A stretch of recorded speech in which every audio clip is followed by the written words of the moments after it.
जय श्री राम, जय श्री बालाजी महाराज, जय माता की। बाबा की और माता रानी की असीम कृपा आप पर बनी रहे। एक भक्त का एक ऐसा विषय पे बनाने के लिए मजबूर किया उसने मुझे। उसने कहा कि गुरुजी, हम जो भी जाप करते हैं, क्या उसके लिए घर में जाप करने से या किसी ऐसी जगह पर जाप करने से या कोई मंदिर में जाप करने से, मान लो, इनका कोई अलग अलग विधान होता है क्या? कुछ ऐसे अलग अलग तरीके से जाप करना चाहिए क्या, या घर में ही आप जाप कर सकते हैं? हर चीज़ का जाप, जैसे कोई मंत्र, जैसे कि कोई शाबर मंत्र है या कोई रुद्र मंत्र है या भगवान शिव का पंचाक्षर मंत्र है, क्या मंदिर में जाकर जाप करने से और घर में जाप करने से क्या फल प्राप्त होता है? क्या दोनों बातें अलग हैं क्या? देखिए, सबसे बड़ी बात क्या होती है कि जब हम मंदिर में जाप करते हैं किसी भी मंत्र का, तो मंदिर में जाप करते वक्त हम, मंदिर क्या है? सार्वजनिक, सबके लिए है। वहाँ आप जब पूजा याचना करते हैं, प्रार्थना करते हैं, तो उसकी कृपा भी आपको प्राप्त होती है। लेकिन कोई साधना या कोई पूजा अगर आप अपने मंदिर में रखकर अपने मंदिर में करते हो, तो उसका फल अनगिनत होता है। क्यों होता है? क्योंकि वो आपका खुद का व्यक्तिगत विशेष है।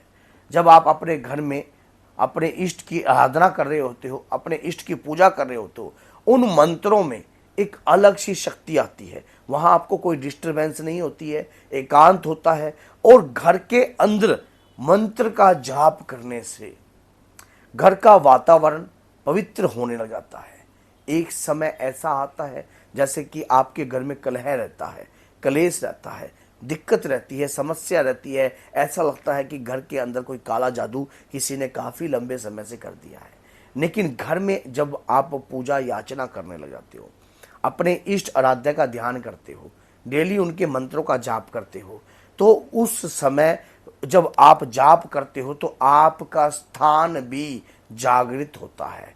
ये बेनिफिट होता है घर में मंत्र जाप करने का, क्योंकि जिस जगह पर बैठकर आप जाप कर रहे हो, वो जगह पर, अब जैसे मंदिर में तो सकारात्मक और नकारात्मक दोनों ही शक्ति आती है, इसी प्रकार से आपके मंदिर के, आपके घर के अंदर जो भी नकारात्मकता है वो नष्ट होती है और सकारात्मकता उदय होती है।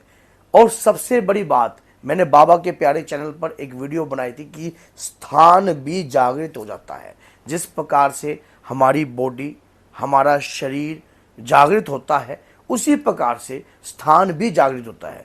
क्योंकि आप अपने इष्ट आराध्य के जब मंत्रों का जाप करते हो, तो शक्तियों का आगमन होने लग जाता है।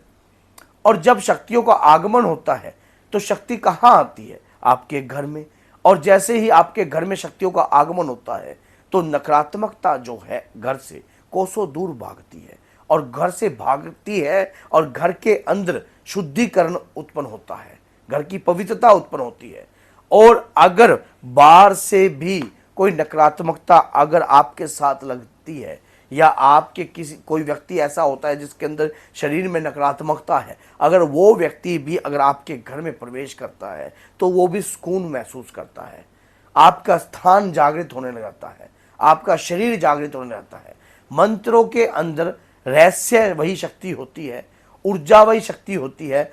और ऐसी शक्ति होती है जब हम मंत्र का जाप करते हैं, जिस समय हम जाप करते हैं, शुरुआती तौर पर हमें मंत्रों की ऊर्जा के बारे में कुछ भी नहीं पता होता। लेकिन जब हम मंत्रों का जाप धीरे धीरे धीरे धीरे उस जाप को बढ़ा देते हैं, उस जाप को हम चालू कर देते हैं, उस जाप के अंदर एक एनर्जी कायम हो जाती है। वो एनर्जी जो है आपके घर का माहौल को बदल देती है। अगर आप भी अपने घर में मंत्रों का जाप कर रहे हो, तो आपके घर में शक्तियों का आगमन जरूर है, आपके घर के अंदर ऊर्जा जरूर आ गई है। और ये ऊर्जा कभी खत्म ना हो आपके घर से, ऐसा हमें क्या कार्य करना चाहिए? सबसे पहली बात, जो भी जाप आप कर रहे हो उसमें नियम बनाकर कीजिए। नियम, जब हम किसी भी चीज का नियम बना देते हैं, जिस प्रकार से हम सारा दिन खाते हैं, खाने के बाद रात्रि में हम अपनी बॉडी को विश्राम देते हैं, हमारे मस्तिष्क को विश्राम देते हैं, हमारा शरीर जब सुबह हम उठते हैं तो एकदम फ्रेशनेस होती है। एक हमने अपना एक नियम बनाकर चला। इसी प्रकार से जैसे जब आप पूजा को अपने जीवन का आधार बनाते हो और मंत्र जाप करते हो, तो आपके घर के अंदर एक ऊर्जा का वातावरण बनाने के लिए आपको एक नियम बनाना पड़ता है। और आपके देवी देवता को भी ये बात का पता होता है कि इस समय पर आकर आप पूजा याचना करोगे, इस समय पर आकर आप मंत्रों का ज्ञान जो है आप ध्यान करोगे और मंत्रों का गुणगान करोगे।